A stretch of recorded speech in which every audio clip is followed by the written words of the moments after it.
Creation of Adam, Islam. The first human was not created from gold, not from fire, not from light. Adam was created from clay, earthly, simple, humble. Allah shaped Adam with divine precision, not rushed, not imperfect. Every detail carried meaning. For a long time, Adam remained in this form, a silent figure of clay, while angels passed by, observing in awe. Then came the moment that changed everything. Allah breathed into Adam his spirit, and suddenly, Adam opened his eyes. Life entered creation. Knowledge followed. Allah taught Adam the names of all things, knowledge no angel possessed. This knowledge elevated Adam above all other creations. Then Allah commanded the angels, bow before Adam, and every angel obeyed. Every angel except one, Iblis.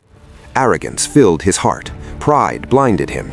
I am better than him, he claimed.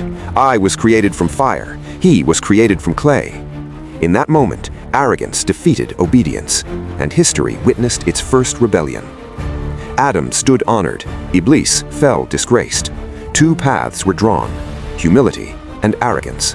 One leads to mercy, the other to destruction. This moment shaped everything. Follow History Recap.